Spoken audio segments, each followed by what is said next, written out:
Hi guys, welcome back to my channel. Today I am doing a 12 by 12 scrapbook layout. This one's going to be relatively simple and it's going to be a birthday page. It was a friend of ours daughter's birthday and we were at the park and she was celebrating, and it was, I think, number 5. I think it was her 5th birthday. And so this is just about when she was ready to blow out her candles on her little cupcake. And what I did so far to the layout is I took some of the paper here that looks like a music notes, and it's the happy birthday song, and I trimmed that out just a little bit smaller so I could add a border of the yellow cardstock on the background. And now I'm just looking forward to what stencil I might want to use. I was thinking about that floral, but then I ended up deciding I like the triangles better. I thought the floral just wasn't going to work with the overall theme of the layout, so I stuck with the triangles. Now I'm just scraping this on with a little plastic palette knife, nothing too fancy. I got the palette knife from Michael's and it came in a pack of a couple different palette knives, but I use this one the most often. It's kind of got a wedge shape to it. And I'm using some light modeling paste, so you really don't end up seeing a lot of this on the background, but it just adds a little bit of texture, and it does show up a little bit in the close-ups, or when you're looking at it in person it definitely looks a lot more, I don't know, you can see it better, I guess. But for this layout, I really just kind of wanted the subtleness of it and just to add a texture, because I really like the music paper that's in the background, so I didn't really want to cover it up. So I thought this is a good way to add the texture without actually covering up any of the music. And I believe these stencils are from Amy Tangerine, I think. Yes, I believe that's right. And I probably use the triangle one the most of all the stencils. And I'm just going to close this jar up here in a second. I'm just going to try to let the stuff dry that I put down. Excuse me. And then that's it. So I didn't glue this down earlier, so now I'm just adding the adhesive to the 12 by 12 background, or almost 12 by 12, to mount it on that yellow cardstock that was missed earlier. I started the texture before I actually glued it down, so I wanted to make sure I had that all glued.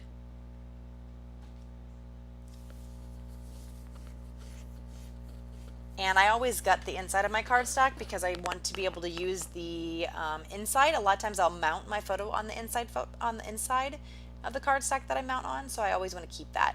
Plus it always extends the kits a lot more. This was from a birthday kit, and you can see here that I'm actually going to be using that inside piece to mount the photo. This is from a birthday kit from an old Scraptastic kit. I really like Scraptastic a lot. I'm pretty bummed that you can't get the 12 by 12 layouts anymore from them, but they did have some great stuff, and this kit was really awesome. I think I got the main kit plus maybe some of the add-ons, and it had so much stuff. I don't know how many birthday layouts I made with this, and I think I still have more, so I definitely got my money's worth out of this kit. And it had such cute stuff in it too. So now I'm just trying to figure out what other layers I want to put on this page, and this page does get changed up a bit. I don't believe I kept everything in just because the video was getting a bit long. I want to keep my videos, try to keep them under 15 minutes. This one ended up being only 10 because I took out some of the extra of me like just fussing around with the layout, moving things around all over the place. And ultimately I'm going to settle with putting the photo here. What I'm going to do after I figure out my layers is I'm going to put some washi tape down. I really want to be using my washi tape more. I have so much of it. I really got a lot of it because I started doing my decorative planning and things like that. And I really don't do the decorative planning as much as I would like to, and as much as I have washi tape for. So anytime I can use the washi tape around the page on my layouts, I try to do that. It definitely is not being used as much as I should be, but anytime I do sneak some in, I'm pretty happy about it. It really adds a nice texture and element to the background, so I do recommend using the washi tape, and as the different layers and background pieces, it just really kind of adds something to it. And I like the fact that it's kind of translucent as well, so it adds something to the background, but it's just not as much in your face, I guess. I don't know. It's really a nice kind of inexpensive way, and my gosh, I don't know if I've ever used a whole roll of washi tape. So here you can see me moving it over and over and over again, and finally I'm going to settle here in a little bit with the look of the way it is now. I am going to also add some washi tape to the top right of my layout. First I'm going to cut out some more of my little scraps. I like to use these little scraps so I never throw anything away, and I like to tuck them into different places. A lot of times if you cut them right, sometimes you can make them look like they're much bigger than they already are too. So definitely keep all your pieces of scraps and things like that. Don't throw any of those scraps away until your entire kit is gone, because you just never know where you might be able to stick a little piece, or you want a little extra piece of some color that if you threw it away you wouldn't have had. So now I'm going to start working on with the sticker sheet. I added some more that washi in the top right. I really like that balloon. I really like the sticker sheet that I have in my hand right now. I actually had some problems trying to use it on some of the pages I did because it was just a little bit off on the color, but I really like how it looks with this music paper in the background. Just good tones that went together pretty well. So my title is pretty much going to be made with those two stickers I just put down. So it says "Wish Big, It's Your Birthday." So I thought that was a perfect title. I'm really terrible at titles, and 9 times out of 10 I don't actually add a title. If I do add a title, it's usually from a sticker or a wood veneer or something like that. There's not very often that I actually make up a brand new title for the page. I don't know, it's just that's something I really struggle with, and I don't know, it's always the last minute thing that I think about. So by the time I figure out, oh yeah, I didn't add that title, it doesn't really seem to fit anymore. So I don't see any reason why you have to put a title. I know there are some quote-unquote scrapbooking rules, like rules of 3 and things like that, but you know, you just do whatever you like, whatever makes you happy. And if you don't want to put titles on your page, then don't put titles on your page. Don't feel like you have to. The one thing I do like to do, which sometimes I'm really bad at remembering, is putting the date, because I always am wondering, oh, what date was that? And then I forget.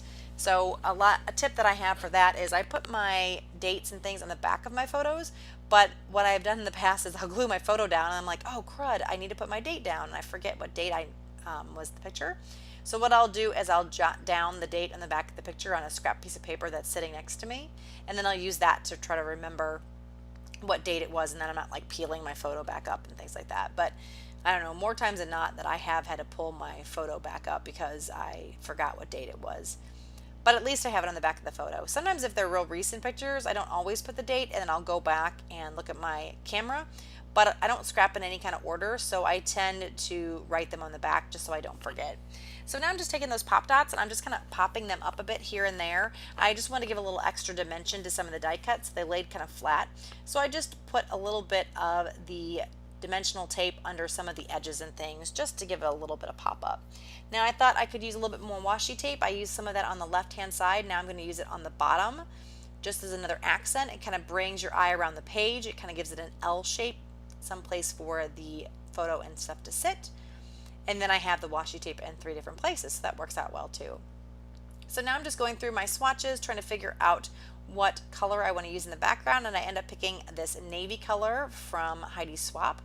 And it does have a bit of shimmer to it, but it's really hard to see. It's mostly just an opaque navy color, just a really dark color, and I thought that would look nice with the background. As if you can see, I'm not sure if you can tell in the video, but in the top right and the bottom left there's already some pink splatters that actually came like that on the paper. I didn't put that on, so I thought just by adding a little bit of the navy with those pink splatters would end up making that look nice. So I'm just going to cover up my photo and then sprinkle that down. That's pretty much it. I'm going to show you some close-ups of the layout here in just a second. At the very end you will see some photos of the still photos of the layout. If you have any questions, make sure you leave those below. If you have anything you want to ask me, you can do that in the comment section. If you liked the video, make sure you give me a thumbs up, and if you haven't already, please subscribe. I would love to have you as a subscriber, and that's pretty much it. So hopefully you guys will stop by next time that I have a video up. I will talk to you guys later. Bye guys.